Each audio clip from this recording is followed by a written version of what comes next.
ठाणे महानगरपालिकेला स्टेम प्राधिकरणाकडून होणारा पाणीपुरवठा शुक्रवारी 2 मे 2025 रोजी सकाळी 9 ते शनिवारी 3 मे 2025 रोजी सायंकाळी 9 वाजेपर्यंत बंद राहणार आहे। या काळात ठाणे महानगरपालिकेच्या स्वतःच्या पाणीपुरवठा योजनेचं नियोजन करून पूर्ण 24 तास पाणीपुरवठा बंद ठेवता टप्प्याटप्प्याने एक वेळ पाणीपुरवठा सुरू ठेवण्याचं नियोजन करण्यात आलं आहे।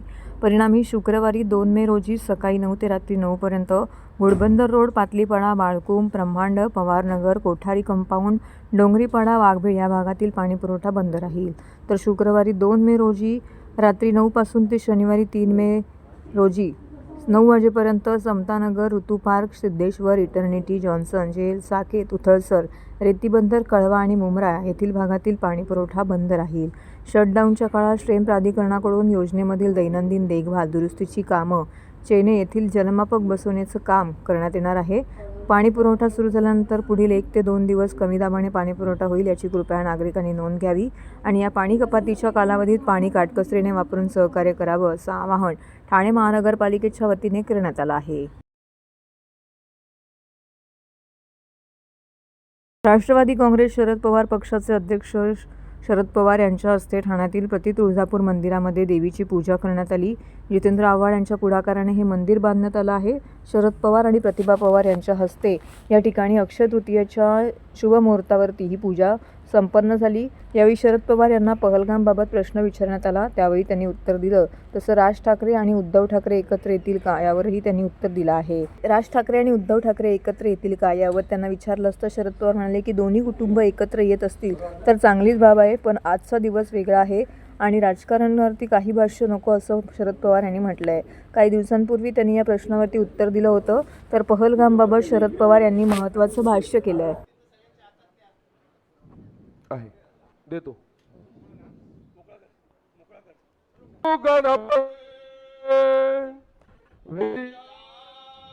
दया सागर अज्ञान वहानी बुद्धिमती दे आला।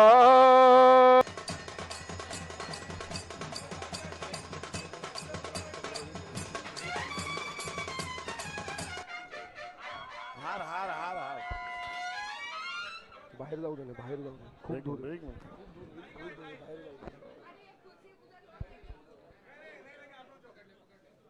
जो दुर्जो ओम मेघवै प्रतिष्ठानाम यज्ञो जतलहिते न जयन्ते सर्वमेव प्रतिष्ठितं भवति सुप्रतिष्ठितमस्तु अम्बे अम्बिके अम्बालिके नमानयति कष्टं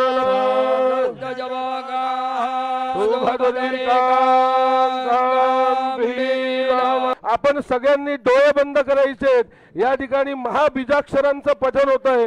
प्रत्येक बीजाक्षरांबरोबर आई भगवतीमध्ये प्राण परमात्मा प्रवाहित होतोय, या मूर्तीमध्ये देवत्व येत आहे, अशी भावना सगळ्यांनी करायची आहे। तुळजानी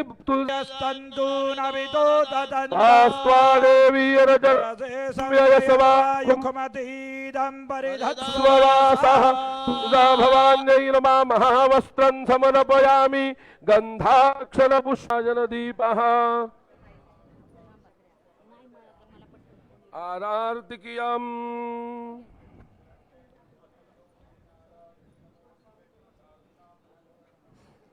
ओम इलग्गो हविः प्रजननं मे अस्तु दशवीरग्गो सर्वगणगुसमस्तये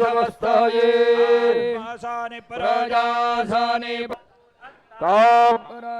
ज्योतंबे ओवाळू तुझला भवानी ओवाळू तुझला देह भावे अहंकार देह भावे अहंकार चरणी वाहिला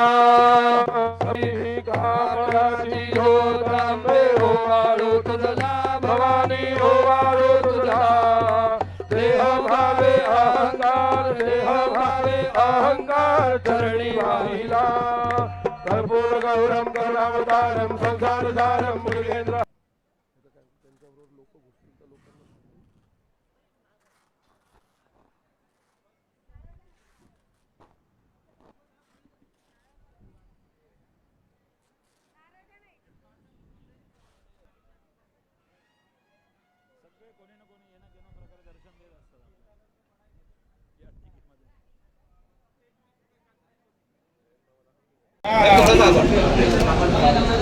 मोबाइल नीचे लेना है।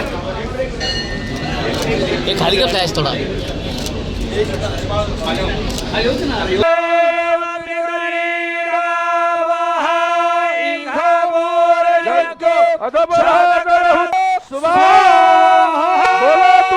भवानी माता की नमः पार्वती पट हर हर हर पवित्रमसि शतधार भसो पवित्रमसि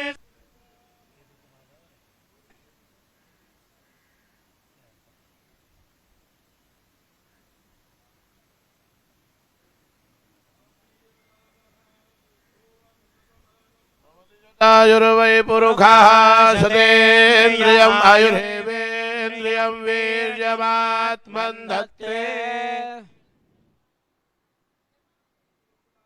सबला सन्तु समृद्धिरस्तु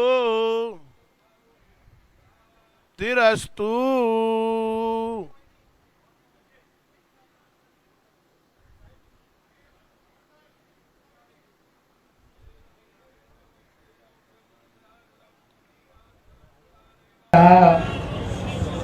एक वेगळा असा सुरू आहे. आजचा दिवस अक्षय तृतीयेचा भारतीय पद्धतीला जो सगळ्यात उत्तम ऋत असतो तो अक्षय तृतीयाचा असतो. आणि अक्षय तृतीयाच्या दिवशी आज ठाण्यामध्ये जितेंद्र आव्हाड आणि त्यांचे सगळे सहकारी यांनी पुढाकार घेतला आणि आजचा सोहळा या ठिकाणी आयोजित केला. हे मंदिर, त्याचं हे वास्तुशिल्प, त्याची कलाकृती ती बघितल्याच्या नंतर एक क्वचित बघायला मिळेल अशा प्रकारची ही कलाकृती या ठिकाणी केलेली आहे.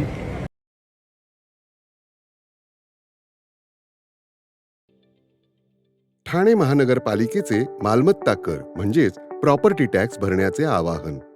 सन 2022-23 या आर्थिक वर्षाचे मालमत्ता कराचे म्हणजेच प्रॉपर्टी टॅक्सचे बिल ठाणेकर करदात्यांना महापालिकेमार्फत आर्थिक वर्षाच्या सुरुवातीस म्हणजेच माहे एप्रिल 2022 मध्ये देण्यात आलेले आहे.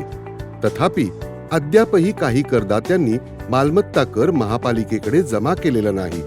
सध्या आर्थिक वर्षाचा अंतिम टप्पा सुरू झाला आहे. मालमत्ता कर वसुलीसाठी महापालिकेतर्फे कडक कारवाई हाती घेण्यात आली आहे. या अंतर्गत जंगम मालमत्ता, टीव्ही, फ्रीज, वाहन व इतर जप्त करणे तसेच स्थावर मालमत्ता वॉरंट बजावून जप्त करण्यात येत असून मालमत्तेचा जाहीर विक्रीद्वारे लिलाव करून कराची रक्कम वसूल करण्यात येत आहे. मालमत्तेस पाणी पुरवठा करण्यात येणारे नळ संयोजन खंडित करण्यात येत आहेत. त्याचप्रमाणे थकीत मालमत्ता करावर 2% व्याज आकारले जात असल्याने भरावयाची रक्कम वाढत आहे. आपला मालमत्ता कर propertytax.thanecity.gov.in या लिंकद्वारे तसंच गुगल पे, फोन पे, पेटीएम याद्वारे ऑनलाईन पद्धतीने करण्याची सुविधा उपलब्ध करून दिली आहे. शनिवार, रविवार व सार्वजनिक सुट्टीच्या दिवशी नागरिकांना मालमत्ता कर भरणे सोयीचे व्हावे याकरता महापालिकेचे मालमत्ता कर संलग्न कार्यालय या दिवशी कार्यान्वित ठेवण्यात आलेले आहे. तरी मालमत्ता कर वसुलीची अप्रिय कारवाई टाळण्याच्या दृष्टिकोनातून मालमत्ता कर भरून महापालिकेस सहकार्य करावे. धन्यवाद.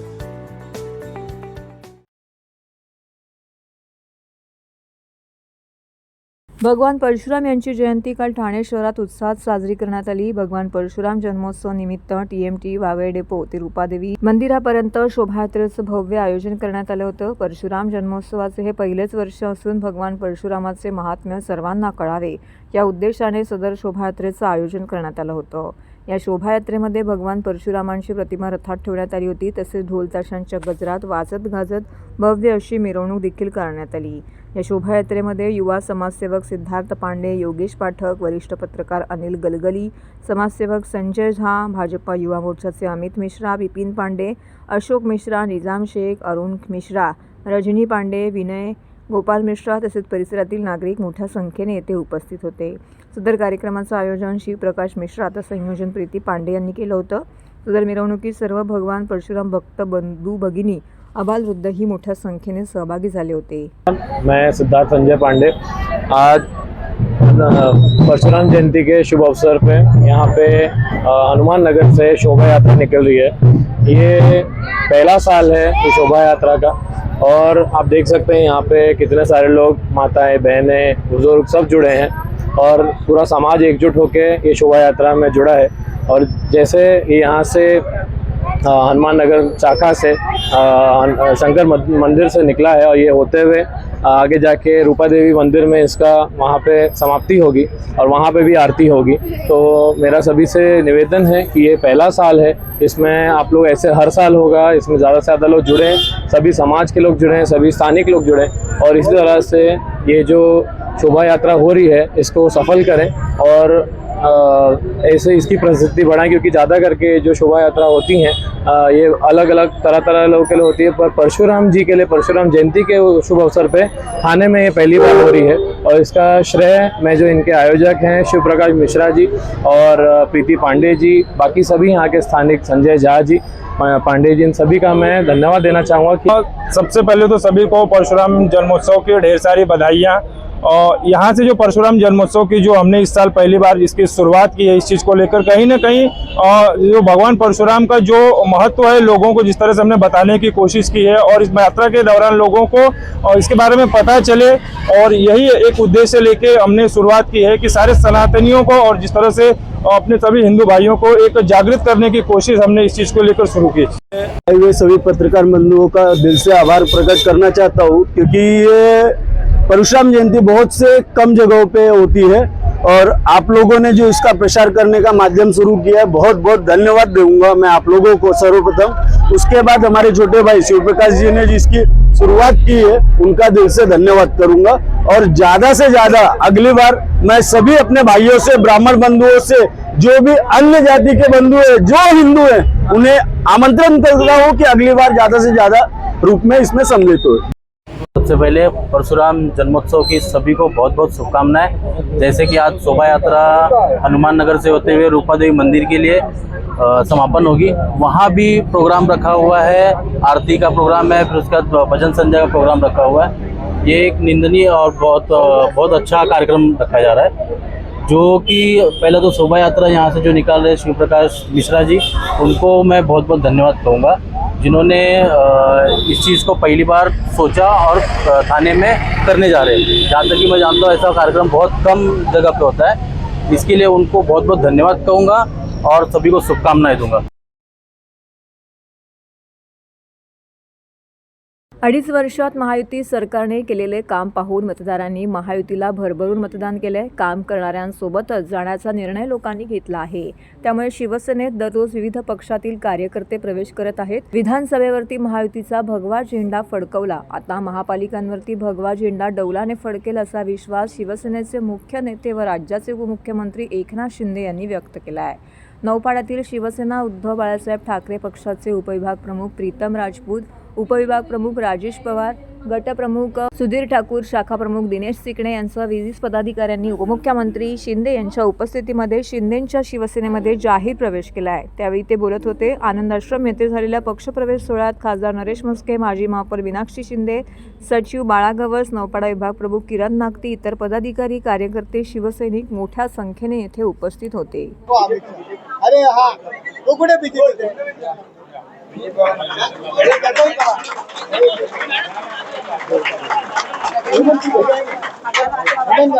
अमितला पण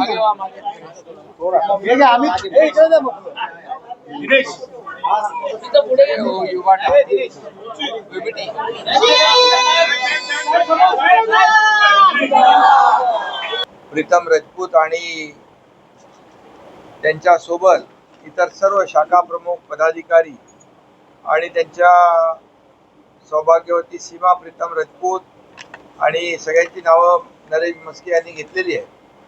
अनेक पदाधिकारी कार्यकर्ते यांनी आज शिवसेनेमध्ये प्रवेश केलाय. धर्मवीर आनंद दिघे साहेबांच्या आनंद आश्रमामध्ये मी त्यांचं मनापासून स्वागत करतो, त्यांचं अभिनंदन करतो, त्यांना शुभेच्छा देतो.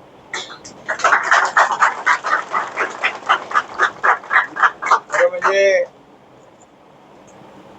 गेल्या 2.5-3 वर्षामध्ये आपण पाहिलं की या महाराष्ट्रातल्या विविध जिल्ह्यातून, तालुक्यातून, गावागावातून शिवसेनेमध्ये दाखल होण्याचा ओघ जो आहे तो आपण पाहतोय.